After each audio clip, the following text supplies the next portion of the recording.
I get you! Inherent Vice was released in 2014 to little fanfare and a disappointing take at the box office. While critics found P.T. Anderson's seventh film to be an exquisitely textured, cinematic love-in, a lot of audiences found the film to be dense and confusing. Howard Hughes was dying. And indeed, this seems to be exactly what Anderson was going for. And while the film is ultimately rooted in a more human story about lost love and second chances, we're meant to be as confused as Doc is in terms of what's happening, which actually isn't as confusing as it would appear. No, yes, yeah. No, I hadn't noticed. Continuing to just spiral you around and get you into a complete paranoid frenzy, but all the while, it's all kind of right in front of your nose, that none of it's that insane, and none of it's that convoluted. Molto panico! So how does Anderson create the fogginess and confusion? Let's take a look at 5 ways in which P.T. Anderson screws with our heads in Inherent Vice. Number 1. The plot. For starters, there isn't just one plot, but dual plots that intersect with various subplots along the way. You have the main 2 plots, the first centering on Shasta and Mickey's disappearance, and the second focusing on Coy Hartigan being safely reunited with his wife and daughter. Yet within these plots, you have the subplot of Bigfoot and his mysterious past, which ends up intersecting with Adrian Prussia and Puck's subplot, which ends up circling back around to a subplot involving the father of one of Doc's former jobs, who he happens to run into at the office of a man he suspects to be part of a cocaine smuggling drug cartel syndicate.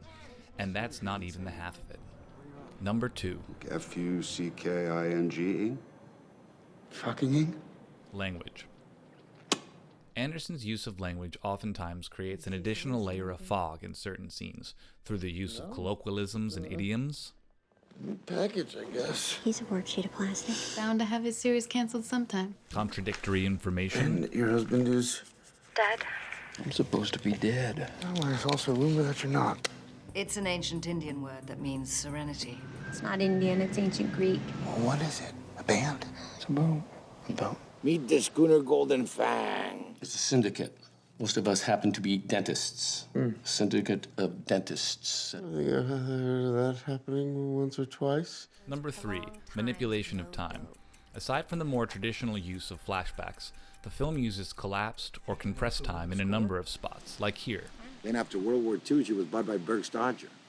Burke Stodger, the actor. In this instance, there's almost a comical effect achieved, while in this later example, it is meant to be more disorientating. Point. Okay.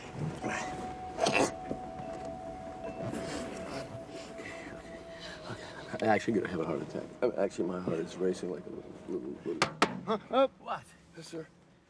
Anderson also uses intentionally discontinuous cuts to disorientate the audience, like here as Doc crosses towards the chair in Dr. Blatnoy's office. Once here, and again here, and then goes to sit once here, and again here. Time is manipulated yet another way, as the film is ramped ever so slightly here in the final moment.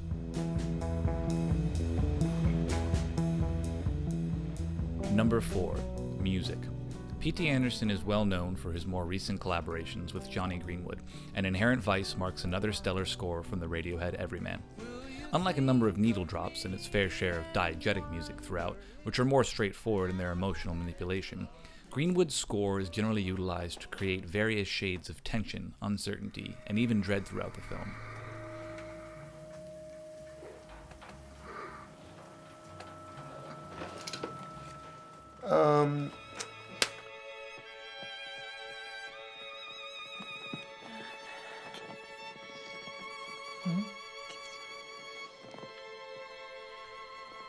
Greenwood's music adds an almost dreamlike subtext to these scenes.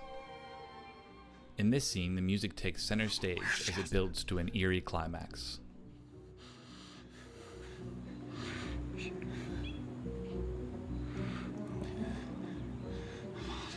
Tell me, did she come with you? Is she here?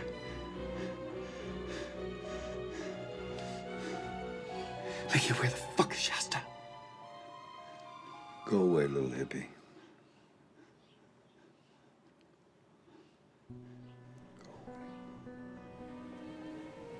This not me and my back together. Is Anderson trying to suggest that these are indeed drug-induced hallucinations of sorts? Of course not. Thinks he's hallucinating. The scene in which Bigfoot eats a tray full of Doc's marijuana is seemingly meant to nudge us in this direction.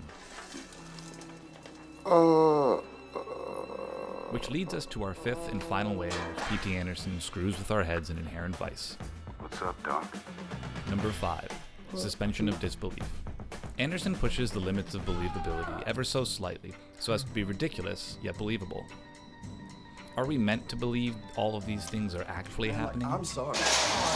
Genius, what is it this time? That's my steering wheel? Ultimately, I think Anderson has designed a film where you cannot say for sure one way or the other. What's great about relationships with films, they're movable. They're different things all the time. And that is the beauty of the film. Anderson keeps us on our toes, hot on the trail alongside Doc, never knowing anything that Doc doesn't know himself. Any questions? And allowing us as an audience to discover things new each and every time we watch it. Good day. I'll be all alone.